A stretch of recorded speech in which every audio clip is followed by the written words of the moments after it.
Assalamualaikum warahmatullahi taala wabarakatuh. Selamat datang kembali di channel Pixie Cerita Horor. Untuk kisah kali ini saya akan membawakan sebuah kisah dari tulisannya Kenanga Kinasi. Sebuah kisah yang berjudul Ketika Santet Dibalas Racun. Dan untuk seperti apa kisahnya, mari kita masuk ke ceritanya. Langit senja di desa kecil itu memang memerah ketika Riz turun dari taksi dan langsung pergi setelah ia membayarnya. Ia membawa koper besar yang segera menjadi pusat perhatian warga yang duduk di warung Julaksasi. Langsung berbisik-bisik. Rizda yang dulu dikenal sebagai anak pembuat tapai kumili, kini terlihat berbeda. Pakaian masih baru, wajahnya juga terlihat jauh lebih cantik karena sudah terampil menghias diri. Rambut pirang seperti bulu jagung menjadi pusat perhatian para tetangga. Rizda menganggukkan kepala kepada para tetangga yang tidak membalas sapaannya. Bahkan terlihat jelas mereka merenggut lalu membuang muka. Gak dapat duit binanya, jadi pada masam semua, pikir Rizda. Rizda tidak mau ambil pusing. Dia hanya berpikir tetangganya itu sedang tidak punya uang, sehingga muka mereka terlihat masam semua. Dia berjalan menuju rumah di ujung jalan. Bangunan reot itu nyaris ambruk dengan atap bocor dan dinding yang mulai lapuk. Kakinya berhenti sejenak saat dia menghela napas panjang sambil menatap rumah yang menyimpan kenangan masa kecilnya. "Ma, Bah," katanya agak nyaring, memanggil para penghuni rumah. Rizda di balik pintu pun dibuka. Wajah-wajah yang sangat dirindukan Rizda bermunculan dari dalam rumah mereka. Semua berteriak lalu memeluk gadis yang sudah lama tidak pulang kampung itu. Keesokan harinya Rizda memanggil tukang dan mulai merenovasi rumah besar-besaran. Tumpukan kayu, pasir, dan semen mulai berdatangan.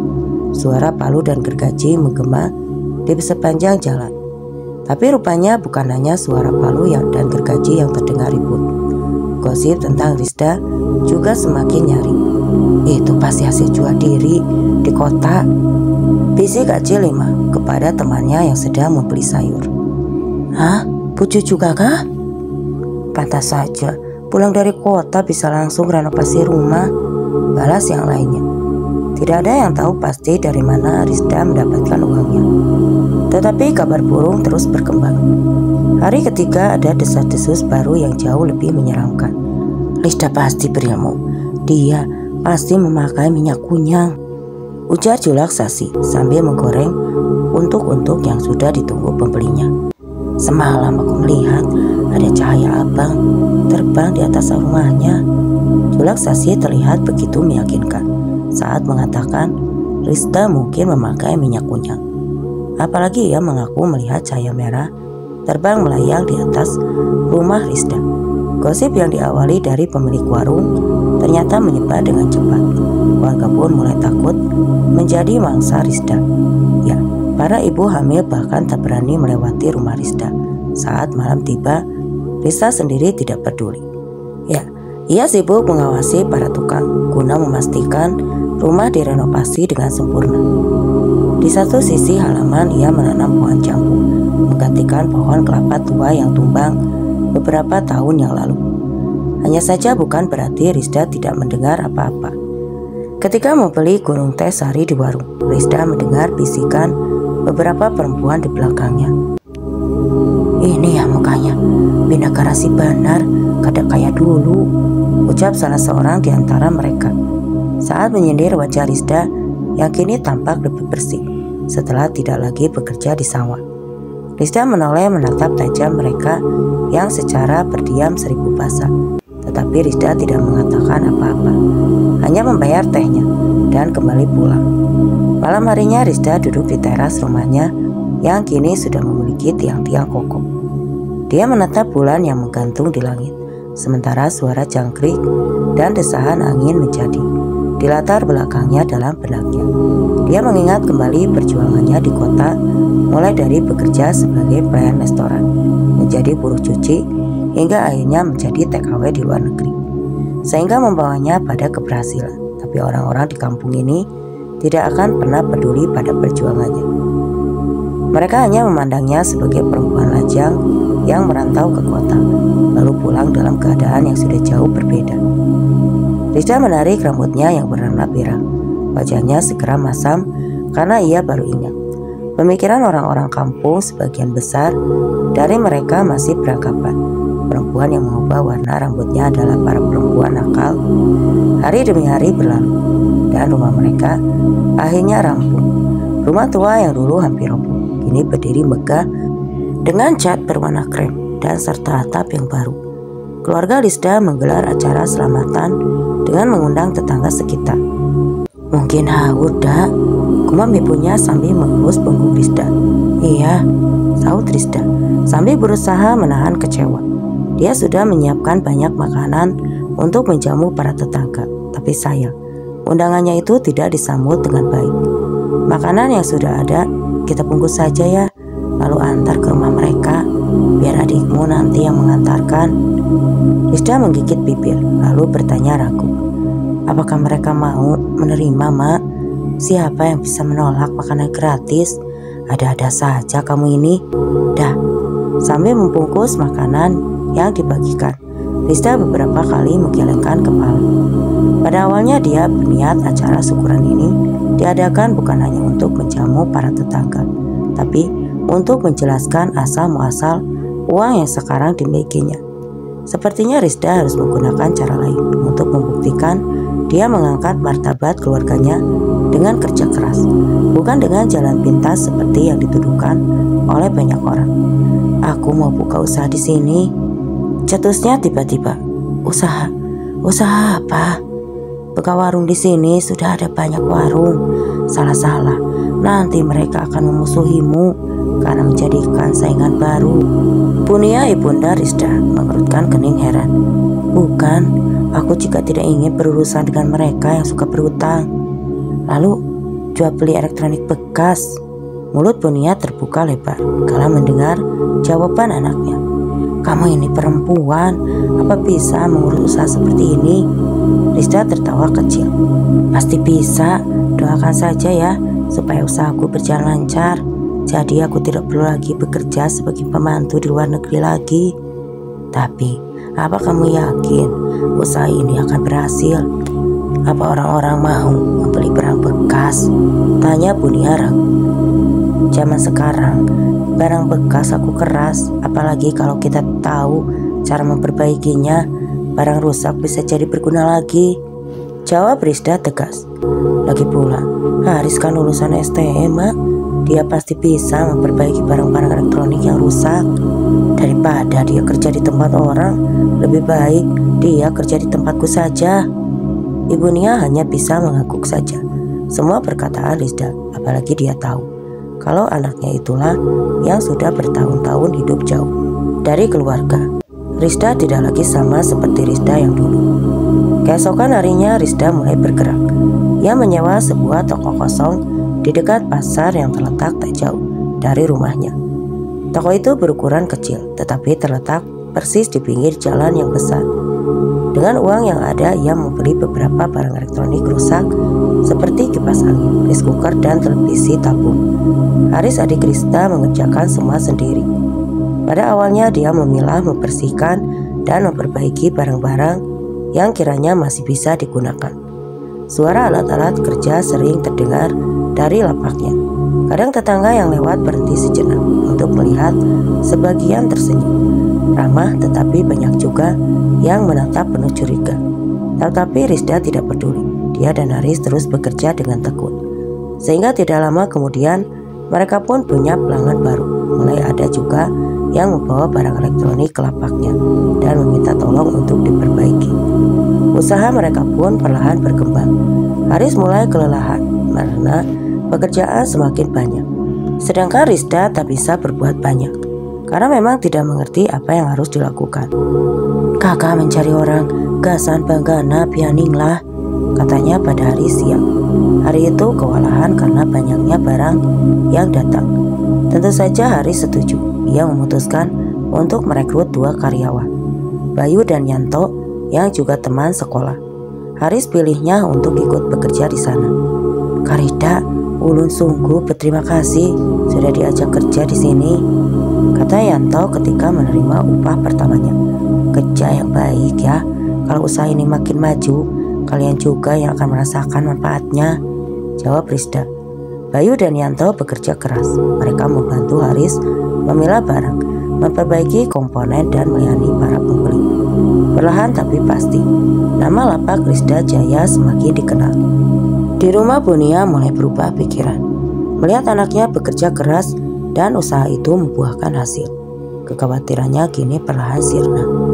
Risda, ibu udah nyangka kamu bisa sejauh ini, ujarnya satu malam ketika mereka duduk di ruang tamu. Mak, aku cuma ingin hidup kita lebih baik. Kalau kita mau kerja keras, tidak ada yang tidak mungkin, jawab Risda tenang. Kini lapak Risda Jaya menjadi salah satu usaha yang dikenal di sekitaran. Bahkan dia bisa menyewa tempat yang jauh lebih besar, sehingga semakin banyak barang yang bisa ditampung di sana. Berkat bantuan Haris dan 2 karyawan yang setia, Risda berhasil membuktikan bahwa kerja kerasnya membuahkan hasil. Suatu malam Risda sedang sibuk merapikan laporan penjualan di ruang tamu. Suara jangkrik bersaut-sautan dari kebun belakang yang masih asri. Semua orang sudah tertidur, hanya Risda saja yang masih terbangun. Dia lebih suka bekerja di saat begini karena dirinya dapat bekerja jauh lebih konsentrasi. Tiba-tiba terdengar suara batu keras dari kamar ayahnya. Risda segera berdari ke dalam kamar. Ia menemukan ayahnya yang sedang duduk di ranjang. Wajahnya pucat, keringat dingin membasahi pelipisnya. "Kenapa, Bah?" tanya Risda. Suaranya penuh kekhawatiran. Sedangkan Bunia mengusapkan minyak angin ke dada suaminya. Pak Ahmad mengeleng lemah. Tangannya mempegangi perut yang tampaknya membuncit. "Dadaku sakit, perutku juga sakit. Ambil botol, isi air hangat dah," ibunya menyuruh Risda. Risda segera mengambil botol air putih hangat. Mereka berdua mencoba mengompres perut Pak Ahmad dengan air hangat. Tetapi rasa sakit yang dirasakannya tidak kunjung reda. Keesokan harinya kondisi Pak Ahmad semakin memburuk. Perutnya semakin besar, seperti orang yang sudah beberapa hari tidak buang air besar. Haris segera membawa ayah mereka pergi ke puskesmas. Tetapi hasil pemeriksaan tidak menunjukkan kelainan. Dokter hanya memberikan obat penghilang rasa sakit. Selama berminggu-minggu Pak Ahmad berbaring lemah. Haris, Risda, dan Nia merawatnya siang dan malam. Tubuhnya yang dulu kekar kini menyulut, hanya menyisakan kulit dan tulang. Sementara perutnya bertambah buncit. Di luar rumah, gosip baru mulai menyebar. Beberapa tetangga berbisik di warung Julaksasi. "Risda itu pasti pakai pesugihan. Kalian lihat saja kan, sejak dia pulang dari kota, hidup keluarganya langsung berubah drastis," ujar salah satu warga. "Betul juga ya, sekarang ayahnya sakit aneh. Jangan-jangan dia ditumbalkan," sahut yang lain dengan nada penuh. "Tapi kata ibunya itu, semua karena anaknya menjadi TKW di Arab. Makanya dia pulang membawa banyak uang. Setelah bekerja bertahun-tahun di sana, madam majikannya Risda juga sangat baik. Makanya dia mendapatkan upah yang cukup banyak." Istri Julaksasi mencibir tidak percaya. "Ah, mana ada orang yang mau memakai pesugihan. Bujur mana mau dia mengaku." Kabar itu menyebar luas hampir ke seluruh kampung. Keluarga Risda tidak memiliki waktu menghiraukan omongan mereka. Saat ini fokus keluarganya hanya satu, yaitu kesembuhan ayahnya. Tapi malang. 3 minggu kemudian menjadi puncaknya dari penderitaan keluarga kecil mereka. Tepat di malam Selasa, Pak Ahmad mengembuskan napas terakhir setelah dia merintih kesakitan sepanjang hari. Tangis Bunia pecah, menggema di dalam rumah. Risda dan Haris berlutut di samping tubuh ayah mereka yang perlahan menjadi dingin. Air mata keduanya menetes dengan deras. Pemakaman berlangsung keesokan harinya. Hujan rintik-rintik turun saat jenazah Pak Ahmad diturunkan ke liang lahat. Hanya beberapa warga yang hadir, itu pun kerabat dekat mereka saja. Sisanya memilih bergosip di pinggir jalan ketika rombongan keluarga Risda pulang. Dari pemakaman mereka tidak peduli pada wajah Nia yang pucat atau matahari siang, sebab perhatian mereka terarah pada Rizda yang sejak kemarin tidak berhenti-hentinya menangis. Didustai, nyawara pura-pura menangis, dalam hati kahimungan, ucap istri Julaksasi sambil mencibirkan bibirnya. Memang begitu, kalau pakai pesugihan harus ada tumbal. Mungkin abahnya sendiri yang jadi tumbalnya, kata Julaksasi dengan suara agak keras. Rizda tidak bisa mendengar semuanya, tapi keadaan saat ini tidak memungkinkan untuk menegur. Pasangan suami istri itu, dia menunduk, menyembunyikan emosinya di balik sapu tangan yang basah karena hujan. Ia dan Bonia berjalan bergandengan, pura-pura tidak mendengar fitnah lain yang ditunjukkan kepada mereka. Setelah acara tahlilan selesai, Bonia pun menghampiri Rizda. Rizda, benar kata orang-orang bilang begitu, kamu memakai pesugihan. Hah? Rizda tertegun. Apa Uma percaya dengan perkataan mereka, Ma? Semua yang kudapat ini dengan cara kerja keras, tidak ada sangkut pautnya dengan persugihan. Bonia terdiam, tapi raut wajahnya dipenuhi dengan keraguan. Hari-hari setelah kematian Pak Ahmad menjadi bertambah berat. Gosip yang disebarkan di luar semakin liar. Beberapa warga bahkan mulai menjauhi keluarga Rizda. Pelanggan di lapak jual belinya pun menurun drastis. Hanya satu orang temannya Rizda yang tidak mempercayai kabar burung itu. Rizda, aku bukannya tidak tahu tentang kabar beredar di luar sana, tapi aku percaya kamu. Kamu orangnya jujur, tidak mungkin melakukan hal buruk semacam itu, ujar Ismi sambil menyerahkan kipas anginnya yang rusak.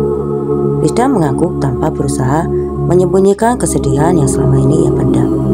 Terima kasih ya Is, cuma kamu yang percaya padaku, sedangkan yang lain menuduhku jadi kunyanglah, mencari persuguhan, dikununglah, menjual diri, segala macam.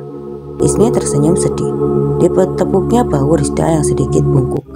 Karena menahan sedih, seringkali Rizda pergi untuk mencurahkan isi hatinya di depan makam ayahnya. Ia membawa bunga melati yang masih segar.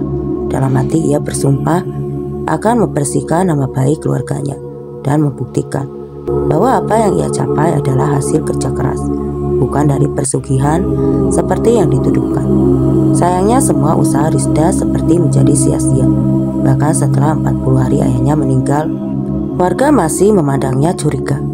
Suatu malam itu terasa suram. Rumah Rizda masih tampak sunyi. Hanya ada 4 orang datang untuk tahlilan. Di malam ke-40, ruang tamu sengaja diubah menjadi tempat pengajian. Tikar purun telah digelar, ditambah aroma dupa memenuhi udara. Rizda duduk di dapur, wajahnya tampak letih. Di ruang depan, Pak Haji Sulaiman memimpin bacaan tahlil. Suaranya mengkat, melafalkan surah Yasin, diikuti oleh 5 orang lelaki lain yang ikut hadir. Rizda berusaha tidak mempedulikan semua gosip yang beredar, tapi malam ini tidak bisa dipungkiri. Rasa perih di dadanya. Bahkan dalam keadaan berduka, ia tetap menjadi sasaran fitnah. Apa salahku? Pikir Rizda dalam hati. Setelah tahlilan usai, para tamu perlahan satu persatu pulang. Pak Haji Sulaiman sengaja berbicara pada Rizda. Sebelum pulang, beliau mengatakan kepada Rizda, "Ya sabar ya nak, ini semua adalah ujian dalam hidup." Rizda mengangguk pasrah, tetapi dalam hati ia bertanya-tanya, kapan ujian ini akan berakhir? Sejak dulu, hidupnya tidak pernah mudah. Sekarang setelah keadaan mulai membaik, ternyata masalah kali ini bertambah. Saat semua pergi di ruangan, ada Rizda dan ibunya duduk di beranda rumah. Angin malah berembus, membawa aroma tanah basah yang diguyur hujan sore tadi. "Mah, apa kita harus pindah?" tanya Rizda lirih. Ia menggeleng. "Kenapa kita harus pindah? Ini rumah kita, Rizda. Biar saja orang mau bicara apa." Rizda mau menjawab, tetapi suara gemeresik yang terdengar dari arah pagar membuatnya terdiam. Aris yang tengah membereskan tikar juga mendengarnya. Ia menoleh keluar, tetapi hanya gelap yang menyambut. "Kak, tadi Pian mendengar suara lah," tanyanya. Rizda mengangguk. "Dari arah pagar, Kak?" Kan? Apa ya? Nia menghela napas lalu menenangkan kedua anaknya. Mungkin itu cuma angin. Sudah, jangan dipikirkan terus. Tetapi tidak lama setelah itu, suara yang sama terdengar lagi. Kali ini lebih jelas, sampai pagar mereka bergoyang. Tetapi lampu teras hanya redup, membuat ketiga orang itu tidak bisa melihat dengan jelas. Rista masuk ke dalam dan mengambil senter dari meja, lalu melangkah keluar. Saat sinar senter menyapu pekarangan, Rista terdiam di dekat pagar. Tampak sosok putih tinggi berdiri dengan tubuh bergoyang. Perlahan wajahnya sama-sama tidak bisa terlihat jelas. Walau Rista sudah berusaha menyentarinya. Haris, lihat itu. Suara Rista tercekat. Haris mendekat. Matanya membelalak kaget. Astagfirullah, itu apa? Kok sosok putih itu tidak bergerak? Mendekat hanya bergoyang-goyang, seperti tertiup angin. Tubuh itu gemetar, tapi ia memaksa kakinya untuk melangkah lebih dekat. Jangan diparaki, sergah Haris, tapi kakaknya tidak menggubris. Siapa di sana? Serunya berusaha tegas, meski suaranya sedikit bergetar. Tidak ada sautan dari sosok yang diajak bicara, tapi tetap diam. Rista mengarahkan senter lebih dekat, tetapi tiba-tiba lampu senter di tangannya mati seketika. Pekarangan kembali gelap gulita. Rista buru-buru mundur ke dalam rumah menutup pintu dengan tergesa. Napasnya memburu, sementara Bunia terus beristighfar. Ayo masuk, Mak. Jangan dipikirkan lagi. Itu tadi sepertinya itu cuma kain yang menyangkut di pagar, ujar Rista. Meski dirinya sendiri tidak yakin dengan kata-katanya. Nia menatap dengan mata penuh ketakutan. Rista, jangan-jangan itu ulah orang yang benci sama kita. Mereka sengaja membuat kita takut. Rista dan Haris terdiam. Malam itu mereka tidur berdempetan karena masih bayang-bayangan sosok putih di dekat pagar rumah. Keesokan harinya, kabar tentang sosok putih di rumah Rista ternyata menyebar dengan cepat. Beberapa warga bahkan mengaku melihatnya dari kejauhan. Aku yakin itu bukan manusia. Sudah pasti Rista memelihara sesuatu, kata Aji Ramlan. Di warung Julak Sasi yang lain menimpali. Sudah jelas itu abahnya yang dia jadikan tumbal. Bisa jadi sekarang arwahnya gentayangan karena belum waktunya meninggal. Rista yang mendengar bisik-bisik itu hanya menghela napas panjang. Fitnah yang beredar semakin liar, tidak ada yang bisa menghentikannya. Sebenarnya Rista bisa saja menegur mereka, bahkan memarahi semuanya. Hanya saja ibunya pasti marah karena menilai Rista bersikap berlebihan. Malam berikutnya suara-suara aneh terdengar lagi di sekitaran rumah. Kali ini seperti ada yang mengetuk-ketuk jendela kamarnya Nia. Rista yang sedang berada di kamar kecil segera berlari ke kamar begitu mendengar teriakan ibunya. Iya, Mak, ada apa? Nih, ia menunjuk ke arah jendela dengan tangan bergetar. Tadi ada yang ngetuk. Mak, itu mungkin ranting yang ditiup angin, Mak. Di dekat kamar ini tidak ada pohon, Riz. Rista mengerutkan kening, lantas membuka jendela perlahan, berharap menemukan jawaban yang masuk akal. Ternyata yang ditemukannya hanya kegelapan malam dan dinginnya angin yang bertiup agak kencang. Apa yang kamu lihat, Riz? Tidak, Mak, tidak ada apa-apa. Sambil menutup jendela. Bagaimana kalau besok kita minta bantuan Haji Sulaiman lagi? Ini harus segera diselesaikan sebelum nanti bertambah larut, ujar Nia. Arista akhirnya dia mengangguk setuju. Wajahnya tampak letih. Keesokan harinya Haji Sulaiman bersedia datang. Ia memberikan air yang sudah diberikan doa. Ia menyarankan kepada Rista dan juga Nia untuk membaca surah Yasin setiap malam agar suasana rumah tetap terjaga dari gangguan. Setelah doa bersama, Haji Sulaiman menatap Rista dengan serius. Kamu harus kuat ya, Riz. Saya sudah mencoba menegur warga yang ketahuan mengatakan hal yang bukan-bukan tentang kalian, tapi mereka masih saja bersikeras, Riz. Rista tidak punya pilihan lain kecuali tersenyum lemah. Dia sebenarnya sudah tidak tahan, tapi menutupi apa yang bisa dia lakukan. Sempat Risda mengajak ibu dan adiknya untuk pindah ke tempat lain, tetapi ibu Risda selalu menolak. Perempuan yang sudah melahirkan Risda itu enggan meninggalkan rumah yang memiliki banyak kenangan tersebut. Malam-malam selanjutnya di kampung Risda ternyata juga jadi menegangkan warga sekitar mulai resah karena teror yang datang tak henti. Salah satu kejadian paling menghebohkan adalah saat pintu rumah Paman Dasman digedor dengan keras, bukan dengan tangan, tapi dengan sesuatu yang lebih mengerikan, yaitu kepala pocong. Pade Dasman yang bekerja sebagai tukang parkir di pasar itu baru saja tertidur. Ia terlonjak kaget dari pembaringannya. Suara gedoran terdengar begitu keras dan berirama seolah sengaja menarik perhatian. "Siapa itu?" Punggul Banar Maur, orang kuring. Matanya memerah karena terbangun. Dengan tiba-tiba Paman Dasman mengambil wasi yang menjadi pegangannya, andalannya selama ini, lalu berjalan menuju pintu depan yang kembali digedor dari luar. "Jangan, Amah," panggil istrinya, tetapi tidak digubris. Dia terlanjur marah sehingga tidak bisa berpikir jernih. Orang tidak tahu adab itu harus diberi pelajaran supaya tidak bertingkah seenaknya. Mah, ingat, mani anjuk orang bisa tambah panjang urusannya," ucap istri Paman Dasman sambil berusaha merebut wasi di tangan sang suami. Paman Dasman lalu mendorong istrinya sehingga terjatuh ke lantai. Ia segera membuka pintu. Matanya langsung terbelalak. Di sana berdiri sosok pocong dengan kain kapan yang sudah lusuh, berbau busuk dengan wajah penuh darah. Hantu! Paman Dasman berteriak ketakutan. Suaranya memecah keheningan malam. Warga yang mendengar segera berdatangan. Tapi mereka hanya menemukan Paman Dasman dan istrinya tergeletak pingsan.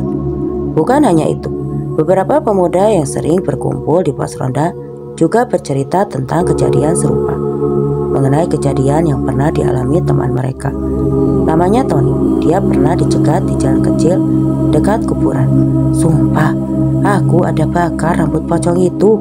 Tiba-tiba muncul di tengah jalan. Aku sempat mengira itu orang gila sampai dia melompat ke arahku," ujar Tony sambil menarik sebilah golok dari kotaknya. "Lalu apa yang kamu lakukan?" tanya teman-temannya penasaran. "Aku langsung balik ke arah.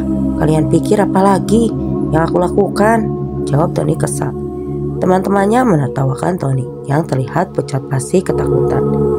Tiap kali teringat kejadian itu, "Harusnya tadi kamu minta nomor buntut, Ton. Aku masih bisa lari saja, sudah syukur." Tony menggelengkan kepalanya karena kesal. Cerita Paman Dasman dan Tony dengan cepat menyebar, membuat warga semakin takut.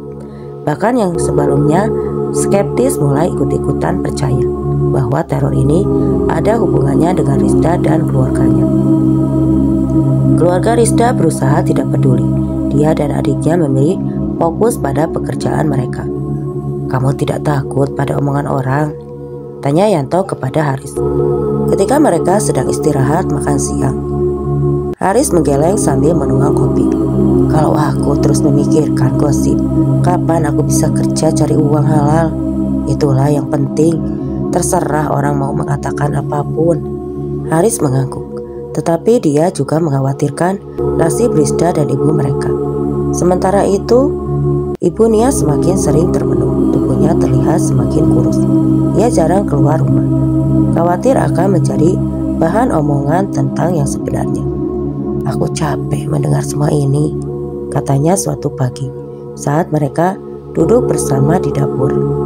"Aku sudah kita segera pindah dari sini, tapi kenangan ayahmu banyak di sini."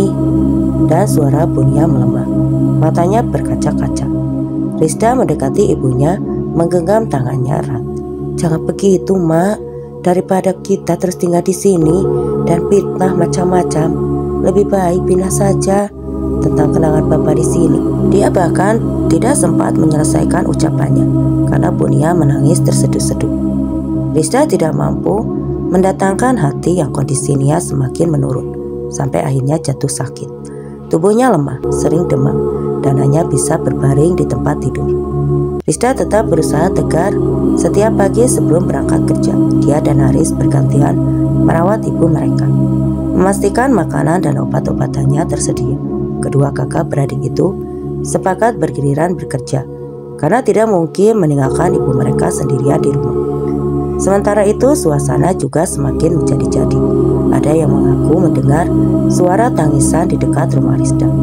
Ada pula yang melihat bayangan melintas di pekarangan mereka. Pak Haji Sulaiman sudah memperingatkan agar tidak mudah percaya pada fitnah dan gosip. Fitnah itu dosa besar. Kita akan dimintai pertanggungjawaban atas setiap kata yang kita ucapkan, ujarnya dengan nada tegas.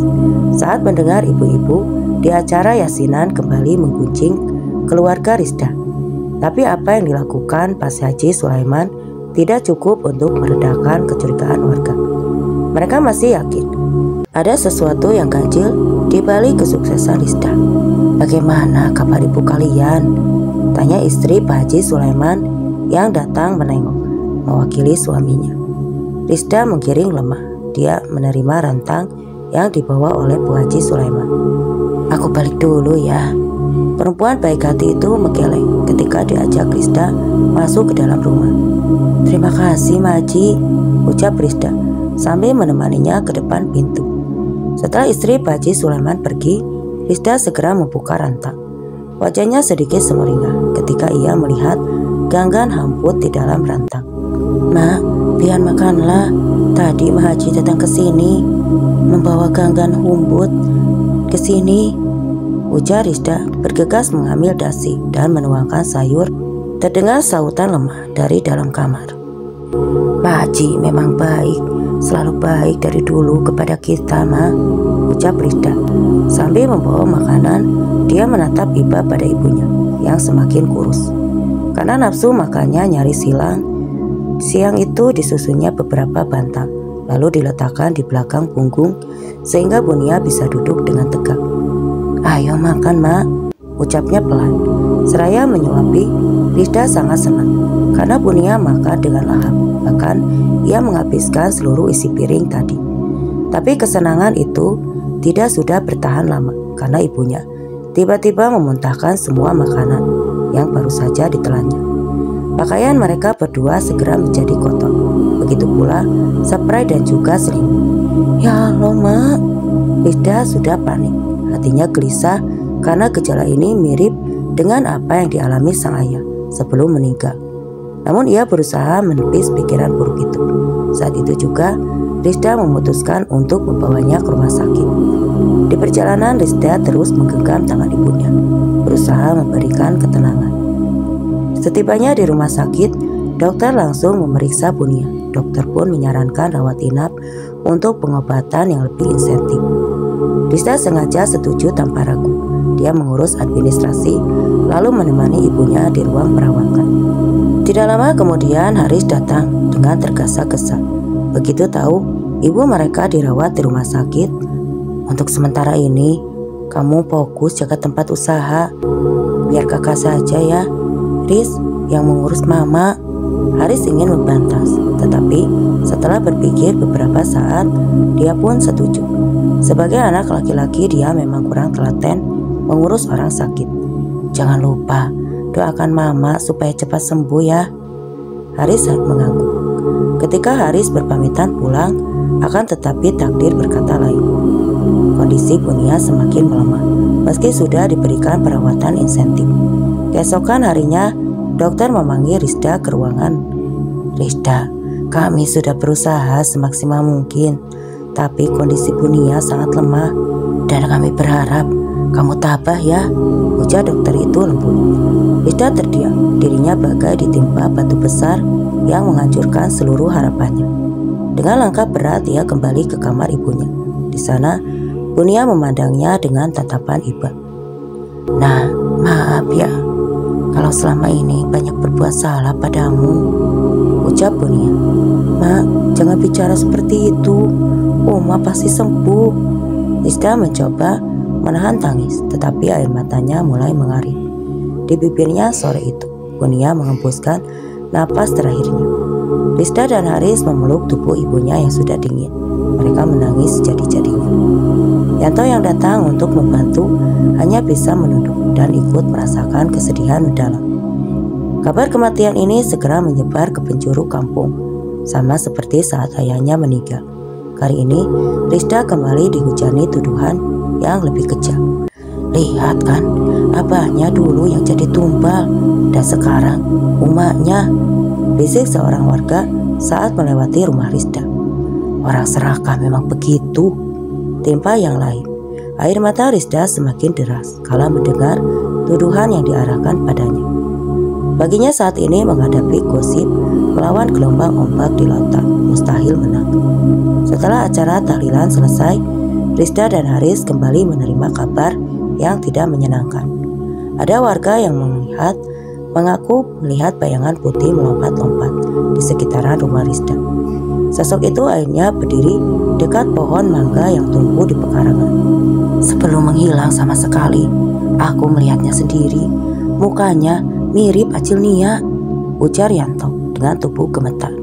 Rizda yang sangat terpukul karena yang dilihat penampakan itu bukan lagi orang lain, tetapi karyawan kepercayaannya sendiri. Warga pun semakin yakin bahwa Rizda memang benar-benar menggunakan persugihan untuk mendapat semua kekayaan itu. Kamu jual saja rumah ini, ucap Haris pagi itu kepada Rizda. Rizda menatap adiknya sendu. Pikirannya berkecamuk hebat. Dulu dia yang selalu ingin pindah dari tempat ini. Tetapi justru setelah kedua orang tuanya meninggal, hatinya terasa berat.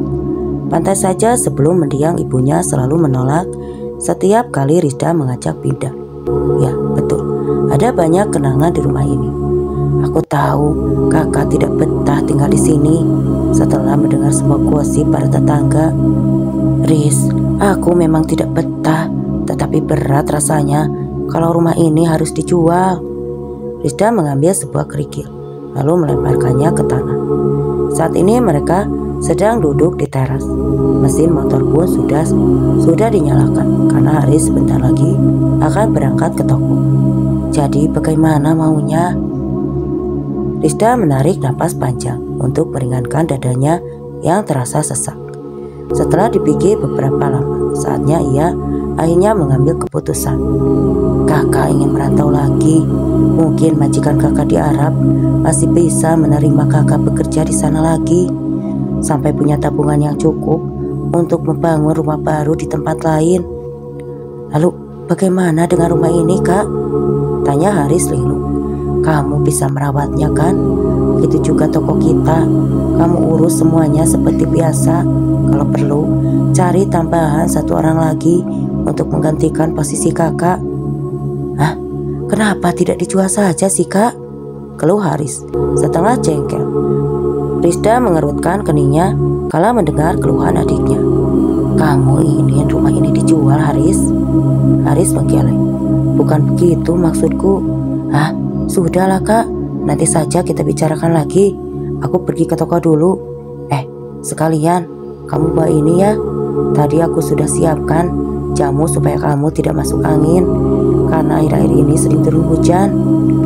Haris mengambil botol berisi jamu dari Rizda, lalu bergegas pergi. Rizda tidak mengatakan apa-apa lagi. Dia hanya memandang adiknya yang pergi dengan tergesa-gesa itu. Dengan penuh penyesalan, kakak tidak mau menjual rumah ini, serunya. Haris kesal sambil masuk ke dalam ruangan yang penuh dengan asap rokok. Kenapa begitu? Mana aku tahu alasannya. Haris langsung duduk dengan perasaan kesal. Apa mungkin dia sudah tahu kalau kamu mengincar uang penjualan rumah itu? Bisa jadi. Kalau begitu, sia-sia saja semua usahamu selama ini, Riz. Yanto menertawakan Haris yang galau karena usahanya berakhir dengan kegagalan. Bangsat. Haris melemparkan asbak ke arah Yanto, yang untungnya masih sempat berkelip. Asbak kaca itu membentur dinding papan keras, lalu pecah berantakan. Yanto memaki-maki Haris karena sudah membuat kamarnya berantakan. Tetapi Haris tidak mendengarkannya. Saat ini pikirannya ruwet karena gagal membujuk kakaknya agar segera menjual rumah warisan kedua orang tuanya itu. Sedangkan hutang Haris sudah menumpuk dan harus segera dilunasi. Apa aku bunuh saja dia sekalian supaya segera menyusul Abah dan Uma? Celetus Haris putus asa sambil menggaruk kepalanya yang tidak gatal. Jangan keras-keras bicaranya. Yanto memberi isyarat pada Haris agar memelankan suaranya. Di sini dinding juga punya telinga. Haris segera berdiri. Bahaya kalau dia sampai salah bicara. Kamu serius ini ingin mencelakai kakakmu sendiri? Bisik Yanto. Dia beringsut mendekati Haris agar dapat berbicara dengan suara pelan. Dia bukan kakakku. Tukas Haris cepat. Dia memang sama sekali tidak punya hubungan darah dengan Rizda. Begitupun juga dengan kedua orang tuanya. Kedua orang tua Rizda hanyalah orang yang mengasuh Haris karena ibu kandungnya hamil di luar nikah. Apa kamu tidak berterima kasih pada mereka yang sudah berbaik hati mengurus kamu sejak kecil? Haris mencibir. Berterima kasih untuk apa? Karena mereka sudah membuat hidupku dalam kemiskinan.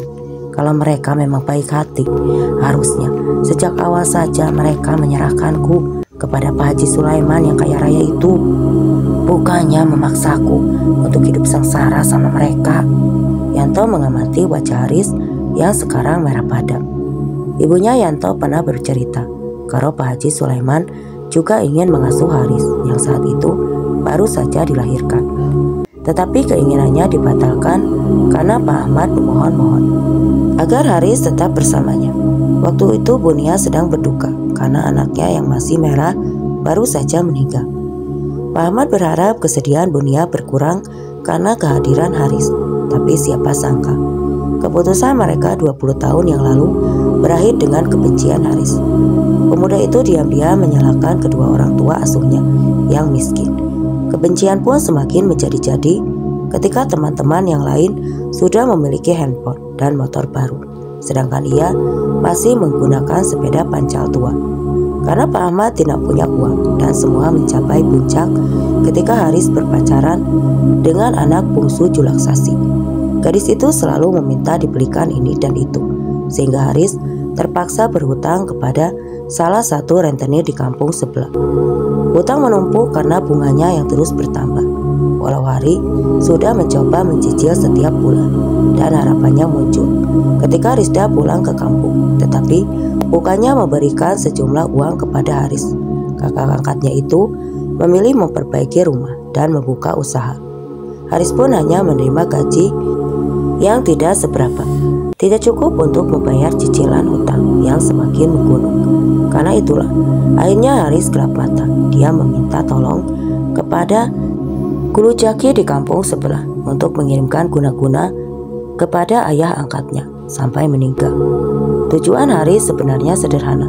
Dia ingin rumah yang diperbaiki Rizda itu segera dijual, lalu uangnya dibagi 3. Tetapi ketika abahnya meninggal, Rizda ataupun ibunya tidak berniat sama sekali untuk menjual rumah itu, sehingga Haris dan Yanto dengan bantuan keluarga Julaksasi menyebarkan gosip hantu paman yang bergentayangan agar Rizda tidak betah.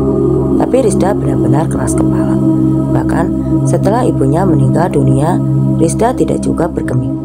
Bukannya menjual rumah itu, dia justru ingin berangkat lagi menjadi TKW ke luar negeri dan membiarkan Haris kesulitan seorang diri terlilit hutang. Siang ini temani aku ke rumah Gulu Jaki lagi. Sudah terlanjur basah. Sekalian saja Gulu Jaki mengirimkan guna-guna supaya perempuan tua itu cepat mati. Beres, asal ininya saja, ucap Yanto sambil menggosok ujung jempol dan jari telunjuknya. Haris menyeringai. Setelah Rizda meninggal, dia akan segera menjual rumah peninggalan mereka dan melunasi semua hutangnya. Bahkan sepertinya masih ada sisa, sehingga ia bisa segera menikah dengan anak Julaksasi. Dibukanya botol air mineral yang diisi jamu buatan Rizda, kakak angkatnya itu. Memang ahli membuat jamu untuk menghangatkan tubuh. Dia langsung meneguk jamu yang hari ini rasanya lebih pahit daripada biasanya itu. Setelah hampir habis setengah botol, Haris mulai merasakan ada yang aneh. Botol terjatuh dari tangannya, isinya berhamburan di atas lantai. Mata Haris melotot, tersiksa karena merasakan panas menyengat di mulut dan tenggorokannya. Riz, kamu kenapa, Riz? Yanto ternganga melihat mulut Haris mengeluarkan busa putih kekuningan. Haris tidak menjawab. Tubuhnya kejang-kejang sehingga Yanto semakin panik. Tolong, tolong! Yanto berlari keluar dari toko, meminta pertolongan kepada tetangga sekitar. Sementara itu Rizda di rumahnya masih duduk dengan tenang. Matanya menatap lurus ke arah tumpukan sampah yang baru saja dibakarnya hingga habis. Tidak ada yang menemukan sampah racun tikus yang tadi sudah dia campurkan ke dalam jamu yang Haris bawa. Rizda menggeleng sedih, kalau saja bukan karena anak-anak Julaksasi yang datang mengakui kejadian yang sebenarnya. Dia tidak akan pernah tahu apa yang menyebabkan kematian kedua orang tuanya. Haris yang sudah dianggapnya sebagai adik sendiri ternyata tega menyakiti mereka sekeluarga. Dan cerita pun selesai. Oke teman-teman, sekian untuk kisah kali ini. Terima kasih bagi yang sudah hadir. Semoga apa yang saya bawakan dapat menghibur dan dapat menjadikan pembelajaran untuk kita semua. Wassalam, terima kasih.